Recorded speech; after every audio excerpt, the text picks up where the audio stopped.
E a gente segue aí falando de Brasília, mas outros poderes, outras negociações, outros cabos de guerra aqui, pessoal. Até porque eu proponho que a gente continue por lá, onde o ministro da Fazenda, Fernando Haddad, foi convocado, pessoal, por deputados da Câmara para participar de uma audiência pública e prestar esclarecimentos sobre a isenção do imposto de renda tão debatido desde a campanha de 22 e as polêmicas alternativas ao aumento do IOF que ele trouxe.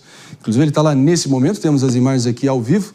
Com certeza, a expectativa, dado o histórico recente, é que, enfim, também falas marcantes, faíscas sejam produzidas e, claro, na medida que elas forem produzidas, traremos aqui no detalhe para vocês ao vivo. Sua expectativa, Mano Ferreira? Vale dizer, Marinho, que o presidente da Câmara, Hugo Mota, publicou um comunicado agora pela manhã dizendo que a Câmara dos Deputados será firme no sentido de garantir que qualquer medida de equilíbrio das contas, no lugar de irem apenas pelo lado do aumento da arrecadação pela via de aumentar a cobrança de impostos em cima do brasileiro, que é o caminho que o governo federal tem tentado desde o início do governo Lula III, a Câmara dos Deputados defenderá corte de gastos públicos, é o que está dizendo o presidente da Câmara dos Deputados. Resta saber se esse discurso vai sair do plano teórico, que agrada a todos nós. Eu acho que o brasileiro não aguenta mais pagar impostos, mas sempre que o tema sai da abstração e vai para a coisa concreta de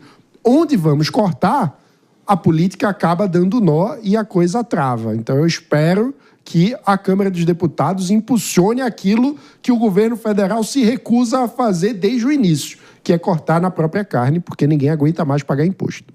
No que nos deveria interessar mais, como o Mano colocou aqui, que realmente é dar uma bela de uma moralizada, uma bela de uma sanada, Rafa Macris, nos supersalários e nas mordomias e regalias do funcionalismo público, aí fica difícil chegar ao consenso. Mas sobrou para a LCI e para a LCA, ali que realmente instrumentos aí financeiros para ajudar a financiar atividades imobiliárias e do agronegócio você conhece bem. Qual é o impacto? Que eram isentas de tributação, que fique claro, mas agora, ao que tudo indica, não serão mais. Como é que você vê o eventual impacto no agro, principalmente, e se isso fica de pé?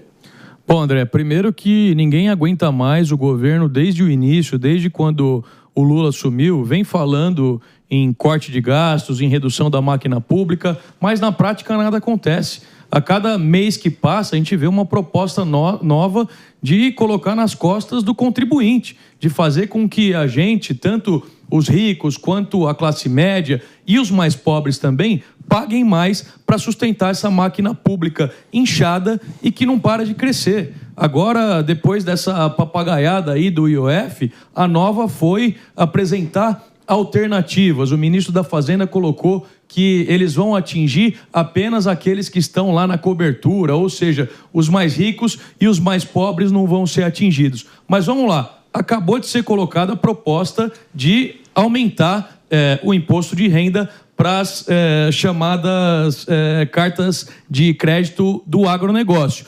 Ou seja, o que acontece aí diretamente? Primeiro, aqueles que investem em letra de crédito do agronegócio vão ter um imposto maior a pagar. Ou seja, vai haver um desincentivo das pessoas colocarem esse dinheiro na praça. Os investidores vão fugir dessas aplicações. Exatamente, uma coisa automática, previsível, enfim, é da natureza humana. E quando você aumenta o custo do crédito, você aumenta o preço do produto. Sim. Na prática, você aumenta o preço do alimento na mesa do brasileiro. Mano, e isso é um dos principais fatos que incentiva e que coloca dinheiro no agronegócio. A gente não pode aceitar que, mais uma vez, o governo penalize o setor que leva o Brasil nas costas. Enquanto coloca tapete vermelho para receber membros do MST, por outro lado, os produtores são prejudicados. Então, é um absurdo. A gente espera ferrenhamente que a Câmara dos Deputados e o Senado Federal coloquem um basta nisso e exijam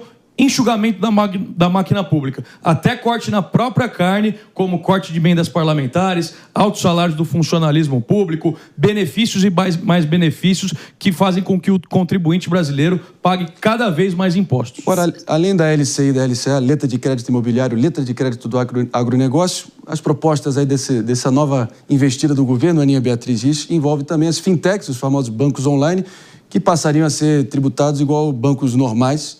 E isso me parece, pelo menos na superfície, uma medida correta, assim como as bets, em algum grau, sendo taxadas e, efetivamente, começando a ser tratadas como os vícios perigosos e perniciosos do cigarro e do álcool, por exemplo. Eu acho que também me parece correto, pelo menos no espírito da coisa, na superfície. Também para você ou você vê alguma divergência aqui? Sabe o que me incomoda dessa história toda? É a forma como o governo é sempre reativo. Sim. Né? Eles apresentam este aumento de IOF.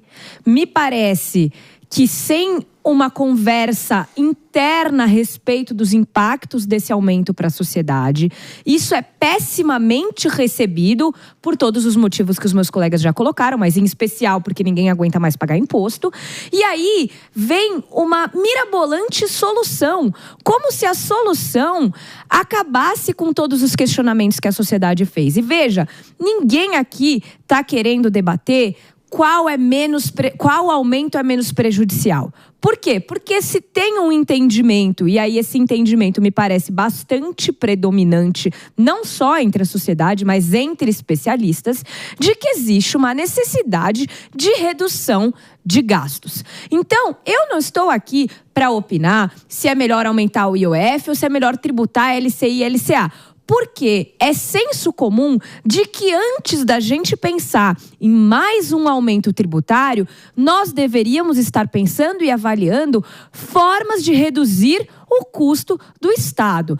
Com relação a, por exemplo, você tributar bets ou equiparar fintechs a instituições financeiras, eu entendo que isso deve sim ser discutido, entendo que são medidas cabíveis e adequadas, porém, não para tapar o buraco porque você sugeriu um aumento de IOF, porque você precisa arrecadar mais.